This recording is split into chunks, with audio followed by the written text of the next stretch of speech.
कभी सोचा है, जब हम फोन से एक छोटा सा पेमेंट करते हैं तो हमारी जानकारी असल में कहाँ-कहाँ जाती है? आज ना हम इसी सवाल की तह तक जाने वाले हैं। बात करेंगे फाइनेंशियल प्राइवेसी की। मतलब इस डिजिटल दुनिया में हमारी पर्सनल फाइनेंशियल जानकारी कितनी पर्सनल रह गई है।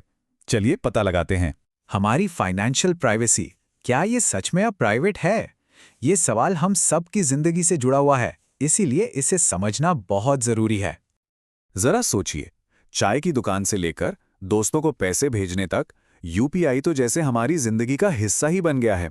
बस एक स्कैन किया और पेमेंट हो गया। कितना आसान है ना। और फिर आते हैं क्रेडिट कार्ड्स। ऑनलाइन शॉपिंग हो या रेस्टोरेंट का बिल, कार्ड का इस्तेमाल करना अब एक आदत सी बन गई है। बस स्वाइप करो और काम खत्म।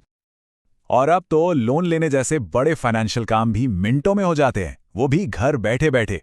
ये सब कुछ कितना ज्यादा सुविधाजनक लगता है, नहीं? और बस यहीं से असली कहानी शुरू होती है।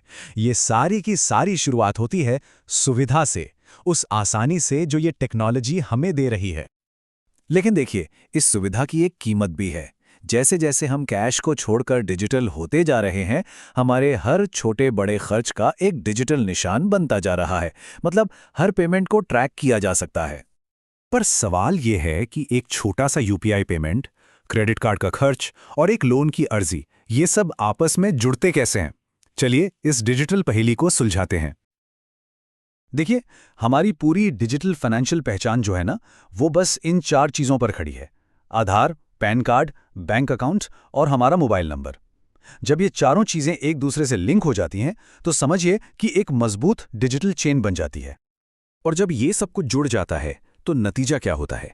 नतीजा होता है हमारी एक यूनिफाइड डिजिटल प्रोफाइल, एक ऐसी फाइल जिसमें हमारी पूरी फाइनेंशियल जिंदगी का हिसाब किताब दर्ज हो जाता है। तो आखिर ये फाइनेंशियल प्रोफाइल है क्या भला? इसमें होता क्या क्या है और ये हमारे बारे में असल में क्या बताती है? हमारे छोटे छोटे खर्चे भी ना एक बहुत बड़ी कहानी बताते हैं। यूपीआई पेमेंट से पता चलता है कि हम रोज क्या क्या करते हैं। क्रेडिट कार्ड के खर्च से हमारी लाइफस्टाइल का अंदाजा लग जाता है। लोन्स हमारी जिम्मेदारियों को दिखाते हैं और टैक्स रिकॉर्ड्स वो हमारी असली कमाई का पूरा चिट्ठा खोल देते हैं। तो अगर सीधे सीधे शब्दों में कहें तो फाइनेंशियल प्रोफाइल किसी भी इंसान की पूरी फाइनेंशियल जिंदगी का एक डिजिटल आईना है। ये सिर्फ नंबरों का खेल नहीं है, बल्कि हमारी आदतों, हमारी ज़रूरतों और हमारे फाइनेंशियल बिहेवियर की एक पूरी कहानी है। लेकिन रुकिए, कहानी सिर्फ डेटा इकट्ठा करने पर खत्म नहीं होती। असली मुद्दा तो कुछ और ही है, जो इस डेटा से कहीं ज्यादा गहरा है। और यहाँ पे सबसे जरूरी बात यह है कि असली खतरा डेटा इकट्ठा होना नहीं है। असली खतरा तो ये है कि हम में से ज्यादातर लोगों को ये अंदाजा ही नहीं है कि उनकी पर्सनल जानकारी से कैसे और कब समझौता किया जा रहा है। ये मामला कुछ एक आइसबर्ग जैसा है। हमें ऊपर से तो सिर्फ सुविधा दिखती है, एक आसान पेमेंट, एक फटाफट मिलने वाला लोन। लेकिन सतह के नीचे हमारे हर फाइनेंशियल फैसले और हमारी हर आदत का विश्लेषण हो रहा है, यानी बिहेवियर एनालिसिस। और पता है, इस एनालिसिस का नतीजा सीधा हमारी जिंदगी पर असर डालता है।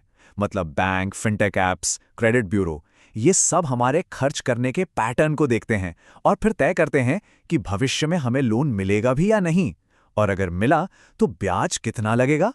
हमारी पूरी की पूरी फाइनेंशियल पहुंच इसी पर टिकी होती है। और ये सब कुछ एक झटके में या एक दिन में नहीं हो रहा।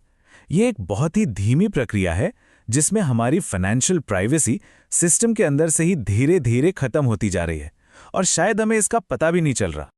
तो अब हम आते हैं सबसे बड़े और सबसे जरूरी आखिरी सवाल पर। देखिए, मुद्दा ये नहीं है कि ये सिस्टम सही है या गलत, क्योंकि टेक्नोलॉजी के अपने फायदे तो हैं ही।